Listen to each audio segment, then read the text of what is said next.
सच पूछो तो हर शिष्य के भीतर सद्गुरु का ही पुनर्जन्म हो जाता है। फिर वैसी ही चेतना की खिलावट, फिर वही क्रांति की हवा हर शिष्य में पुनः पुनः जैसे गुरु ही नया नया रूप धारण कर लेता है। एक जन्म तो हम जानते हैं माता पिता का, डीएनए के द्वारा, क्रोमोसोम्स के द्वारा उनके गुण शारीरिक रूप से उनकी संतान में प्रकट होते हैं। ठीक ऐसा ही गुरु शिष्य का संबंध भी है। गुरु भी माँ है, पिता है, और उसके जो आध्यात्मिक गुण हैं वो शिष्यों में बार बार फिर प्रकट होते रहते हैं। तो जैसे शरीर में माता पिता की झलक होती है, ठीक वैसे ही चेतना में सद्गुरु की झलक होती है। प्यारे मित्रों, डिवाइन लव, दिव्य प्रेम, इसमें दो मुख्य बातें होंगी। पहली चीज, जो हमारे भीतर दिव्य प्रेम मौजूद है वह क्यों नहीं जन्म पा रहा। जरूर कोई बाधाएं होंगी, जैसे किसी पर्वत में पानी भरा हो लेकिन झरना बह के फूट नहीं पा रहा, क्योंकि रुकावट हैं, कुछ चट्टानें हैं, कुछ ऑब्स्ट्रक्शन है। उन चट्टानों का हटना जरूरी है, तभी झरना फूट सकेगा। तो हमारे भीतर कुछ नेगेटिव चीज़ें हैं जिनका हट जाना जरूरी है, ताकि भीतर जो मौजूद है वह प्रकट हो सके। और दूसरी बात, इस बात का स्मरण कि हम जिसे पाने चले हैं वास्तव में वह कोई अचीवमेंट नहीं है, कोई उपलब्धि नहीं है, वो हमारा स्वभाव है पहले से मौजूद। तो कोई नई घटना नहीं घटने वाली, जो भीतर छुपा था वही प्रकट हो जाएगा। ऊपर से एक पहाड़ को देख के कहाँ पता चलता है कि इसमें पानी छुपा है, लेकिन छुपा है। और जब झरना बहता है, नदी बनती है, तो कोई नई चीज नहीं होती, जो पहाड़ के भीतर मौजूद था अब वह बाहर प्रकट हो गया। कुछ ऐसा ही हमारे भीतर। तो वो जो डिवाइन लव है, दिव्य प्रेम है, हमें प्राप्त नहीं होगा, हम उसे पा नहीं सकते। वो पहले से ही जन्मजात हम लेके आए हैं, लेकिन वो छुप गया है। और कैसे छुप गया है उसकी प्रक्रिया को हम समझ लेंगे, उससे उलट कर देंगे तो वह प्रकट हो जाएगा। पहली बात, हमें सिखाया गया है दूसरों से प्रेम करो। परिवार के लोग कहते हैं हम तुम्हारे परिवार के, हमें प्रेम करो। शिक्षक कहते हैं हम तुम्हारे शिक्षक हैं इसलिए प्रेम करो। कोई दोस्त हैं इसलिए प्रेम करो। हमेशा इसलिए और कारण उसमें जोड़ दिया जाता है, और जो भी चीज़ सिखाई जाती है क्रमशः वह नकली होती चली जाती है, पाखंड होता चला जाता है। एक छोटा बच्चा, उसको कहा जा रहा है कि प्रेम करो, आदर दो, सम्मान करो, वो क्या करे? और बेचारा लाचार है, मजबूर है। बड़े बुजुर्ग जो कहेंगे उसको करना ही पड़ेगा, क्योंकि उसके ऊपर उसकी पूरी जीवन प्रक्रिया निर्भर है। अगर माँ चाहती है कि बच्चा मुस्कुराए, थोड़ी देर में उसको समझ में आता है कि मुस्कुराना पड़ेगा, वरना बड़ी मुश्किल है, माँ का प्रेम नहीं मिल सकेगा। उसको समझ तो नहीं आता कि गाल ऐसे खींचने से कान तक क्या हो जाएगा, मगर उसको लगता है कि माँ प्रसन्न होती है देख के, तो नाटक करना सीख जाता है। धीरे धीरे धीरे जो चीज़ सिखाई जाती है, याद रखिएगा, उसकी केवल एक्टिंग हो सकती है, नाटक हो सकता है, ड्रामा हो सकता है, और इसलिए हमारा प्रेम बिल्कुल झूठा हो गया है। सच पूछो तो वहाँ प्रेम है ही नहीं। जो चीज़ें हमें सिखाई नहीं गई वो ऑथेंटिक हैं। हमारा क्रोध बहुत ऑथेंटिक है, क्योंकि किसी ने नहीं सिखाया, वो सहज रूप से अपने आप आया। और प्रेम को आने का हमने अवसर नहीं दिया कि अपने आप आ सके। तो हमारी घृणा में बड़ी दम है, बड़ी ताकत है, क्योंकि वो बिल्कुल प्रामाणिक है, उससे प्राण जुड़े हुए हैं। हमारी करुणा में बिल्कुल दम नहीं है, बिल्कुल ऊपर ऊपर ढकोसला, दिखावटी सहानुभूति, दिखावटी दया, दिखावटी करुणा, प्राणों का कोई भी संबंध नहीं, थोथा आचरण, ऊपर ऊपर से झूठा चरित्र। इस कॉम्प्लेक्सिटी को समझना, जिस समाज में, जिस संसार में हम उत्पन्न हुए, वहाँ ऐसा सदा सदा से चला आ रहा है और हमारे साथ भी वैसा किया गया। और इसलिए हमारे भीतर जितने सद्गुण थे उनकी एक्टिंग सिखाई गई और इसलिए वो सब झूठ हो गए, पाखंड हो गया। और जो जो दुर्गुण थे, बल्कि उनकी मना की जा रही थी कि ये नहीं करना, ये नहीं करना, ये नहीं करना। और तब भी हमारे भीतर से जब वो फूटे विस्फोट करके, तो उसमें बड़ी शक्ति थी, वो प्रकृति से आ रहे थे। और हमारे सद्गुण सभ्यता और संस्कृति से पूरी तरह झूठे। धीरे धीरे धीरे हमारा पूरा जीवन आडंबर, जो वास्तविक है उसको छुपाना है, दबाना है, प्रकट नहीं करना है, और बिल्कुल झूठ पाखंड प्रकट करना है। अब इस बुनियाद की वजह से जो वास्तविक दिव्य गुण थे वो भी भीतर मौजूद थे, लेकिन उनको प्रकट होने का अवसर ही नहीं मिला। हमने झूठा झूठा ऊपर से पहले ही ओढ़ लिया। अब ये जो ओढ़ा हुआ है यही बाधा बन गया उस वास्तविकता के प्रवाहित होने में, ये चट्टान बन गया। और भीतर जो हमने दमन किया है नकारात्मक चीज़ों का, जिनको समाज कह रहा है कि उचित नहीं है, इनको प्रकट नहीं करना चाहिए, आप एक सज्जन पुरुष हैं, और हम नाटक कर रहे हैं, लेकिन वो प्राकृतिक बातें जाएंगी कहाँ, वो भीतर मौजूद हैं। वो दूसरी चट्टानें खड़ी हो गई। वो जो सहज प्रेम था उसको अभिव्यक्त होने का कोई अवसर नहीं। इस जटिलता को समझना,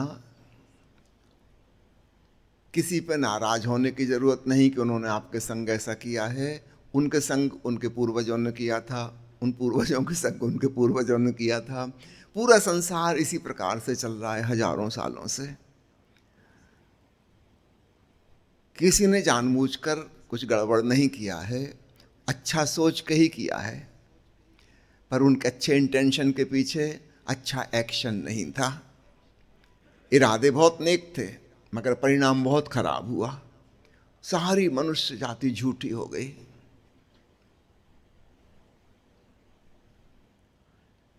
और नकारात्मक चीजें अपनी पूरी शुद्धता में मौजूद हैं। आप समझ रहे हैं कैसी मुश्किल है। हमारी हिंसा, हमारा घृणा, हमारी नफरत, हमारी ईर्ष्या, क्रोध, लोभ, वो पूरी शुद्धता में है, शुद्ध जहर।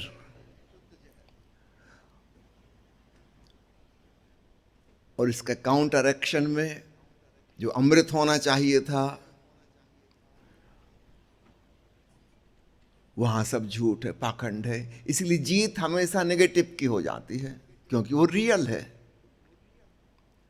तथाकथित जेंटलमैन कहलाने वाले लोग,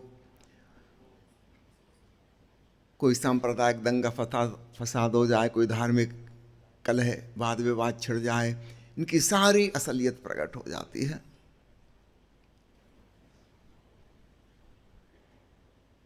कुछ क्षण पहले इनको देखकर कोई नहीं कह सकता था कि ये आदमी इतना खतरनाक साबित होगा। कि भी चाकू और छुरे और बंदूकें और बम वगैरह छुपा के रखे घर में, किसी को नहीं पता था। अचानक पता चलता कि अरे राक्षस प्रकट हो गया। ऊपर ऊपर की औपचारिकताएं थी, हेलो हाय, एटिकेट्स, मैनर्स लोग निभा रहे थे, उसमें कोई दम नहीं थी।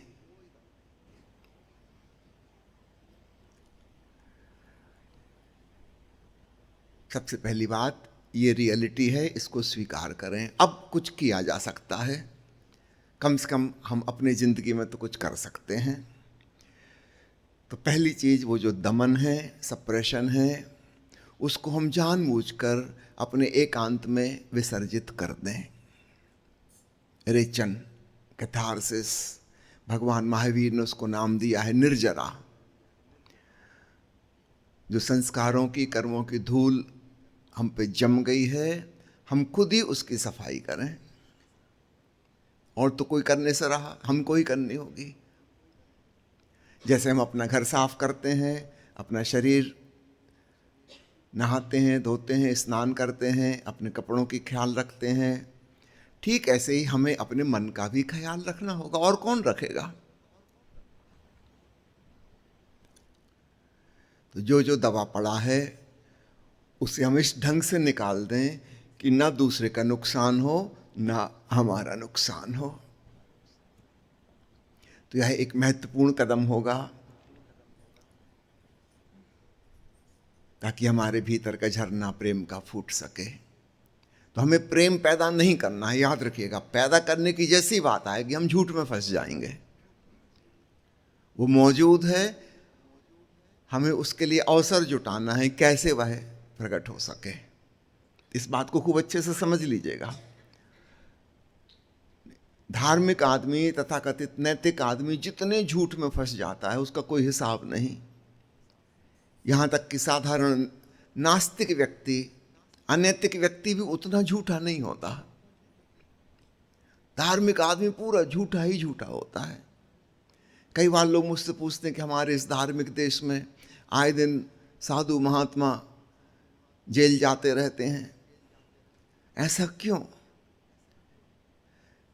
धार्मिक आदमी अच्छे गुणों को साधने का अपने आचरण में, चरित्र में लाने की कोशिश कर रहा है, अनिवार्यतः वह पाखंडी हो जाएगा।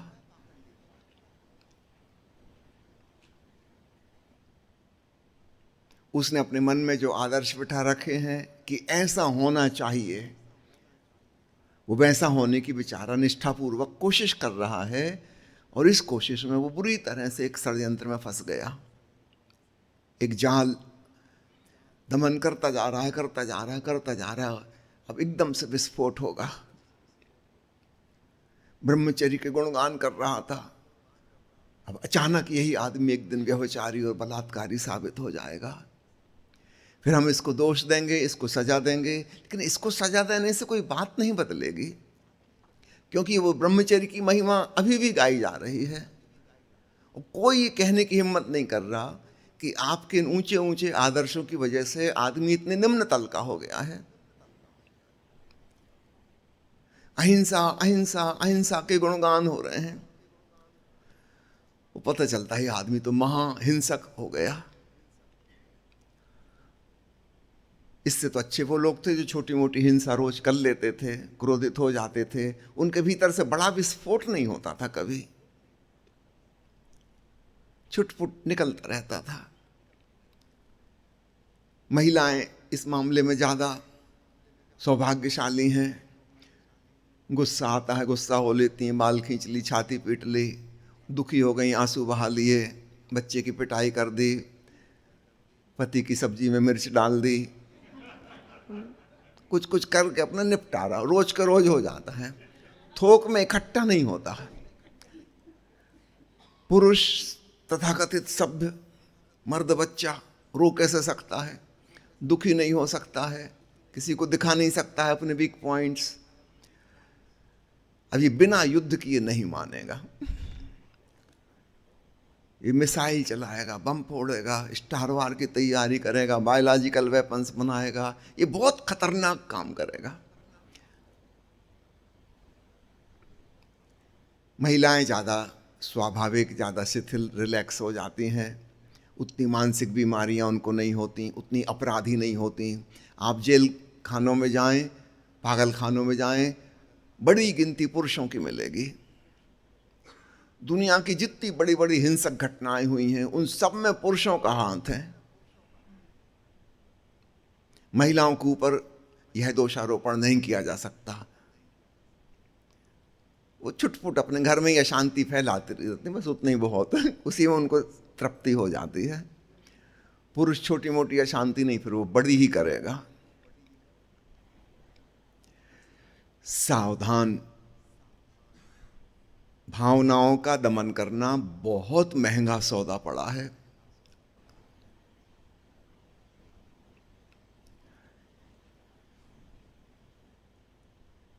तो पहला उपाय होगा दमन का विसर्जन, इस तरीके से कि ना हमें नुकसान पहुंचे ना दूसरे को नुकसान पहुंचे, और उस नकारात्मक चीज से हम छुटकारा भी पाएं। अन्यथा हमें दो ही उपाय सूझते हैं, आइदर एक्सप्रेशन और सप्रेशन। ओशो ने हमें तीसरी बात बताई, neither expression nor suppression but transformation of the energy. इस नकारात्मक चट्टान को हम हटा दें, तब हम पाएंगे हमारे भीतर से एक सहज लविंगनेस, एक प्रेम की भावना खुशबू की तरह फैलने लगी। ये हमने पैदा नहीं की है, कोशिश नहीं की है, एक्टिंग नहीं की है, हम साधने का प्रयास नहीं कर रहे हैं, अपने आप होने लगी। तो 6 दिन के इस शिविर में 3 दिन हम प्रमुख रूप से जोर देंगे नकारात्मक के विसर्जन का, और अंतिम 3 दिनों में वह पॉजिटिव कैसे अपनी पूरी अभिव्यक्ति में आ सके, उसका इनडायरेक्ट उपाय है ना। डायरेक्ट उपाय नहीं, क्योंकि डायरेक्ट में हमेशा हम झूठ में पहुंच जाएंगे। हम इंतजाम कर दें कि अगर पर्वत में पानी भरा है तो बह जाए, कोई ऑब्स्ट्रक्शन ना हो, हम इतना ही कर सकते हैं। इसमें जो कुछ भी होगा वह सहज, स्वाभाविक, प्रामाणिक होगा, ऑथेंटिक होगा, रियल होगा।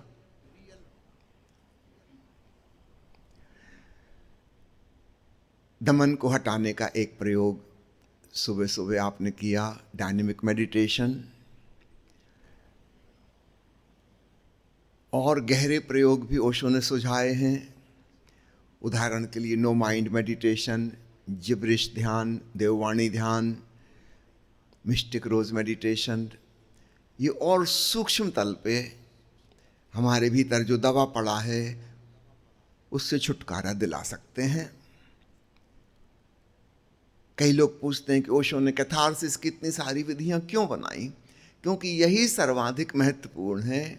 चट्टान खिसकाना महत्वपूर्ण है, झरना हमें पैदा नहीं करना, वो तो हो जाएगा, उसकी बहुत चिंता करने की जरूरत नहीं।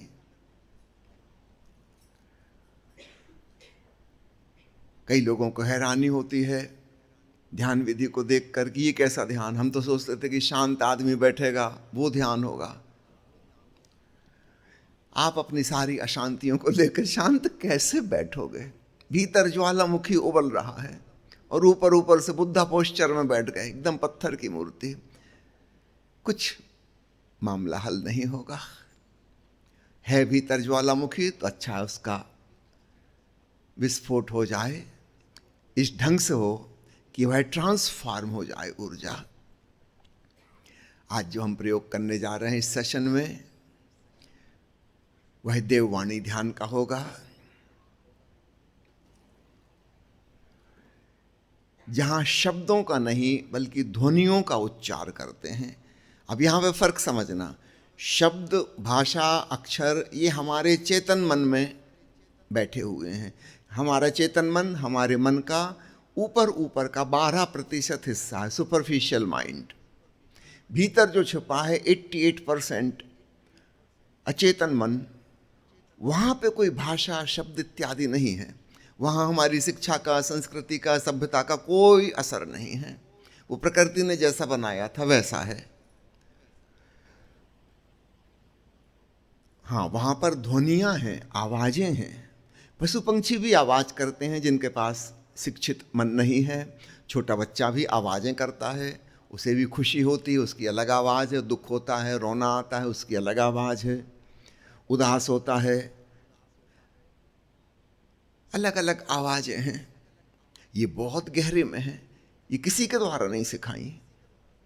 यदि किसी बच्चे को परिवार में पालन पोषण ना हो, उसका जंगल में उसको छोड़ दिया जाए, तो कभी भी कोई भी भाषा नहीं सीखेगा।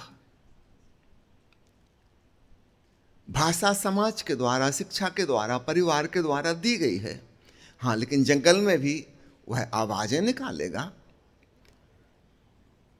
आवाज स्वाभाविक है, सारे पशु पंछी निकालते हैं, कीट पतंगे निकालते हैं। तो देववाणी ध्यान में हम ध्वनियों का उपयोग करते हैं, अर्थहीन। अगर आपको कोई ध्वनि नहीं आ रही है तो आप ला ला ला ला ला से शुरू कर दें, या कोई भी मनगढ़ंत जिसमें कोई अर्थ ना हो, मीनिंगलेस साउंड, और तब आप पाएंगे भीतर से एक फ्लो बन गया और कुछ विचित्र विचित्र आवाज़ें आने लगीं। आने दीजिए, निकलने दीजिए, और आप पाएंगे गहन अचेतन मन की सफाई हो गई, डीप क्लीनिंग। रात को सोते समय अगर देववाणी ध्यान किया जाए, अद्भुत इसके परिणाम हैं। आप पाएंगे रात्रि को जो सपने आते थे, क्रमशः उनकी गिनती कम होने लगी। धीरे धीरे धीरे नींद में एक स्वच्छता आ गई, क्रमशः स्वप्न विसर्जित होने लगे। स्वप्न देखने वाला चित्त सबकॉन्शियस माइंड है, हमने पहले ही उसको रिलैक्स कर दिया, वहां जो चल रहा था उसको प्रकट कर दिया। तो कैथारसिस के भी अलग अलग तल हैं।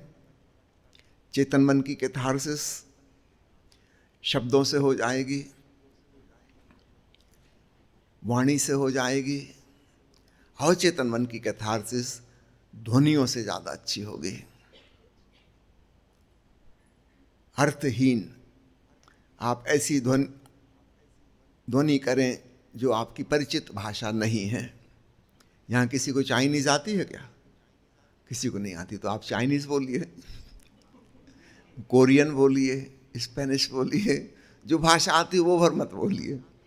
आवाजें ही होंगी अर्थहीन, और आप पाएंगे भीतर से बहुत कुछ निकल गया, भीतर खाली होगा, एक सन्नाटे ने घेर लिया।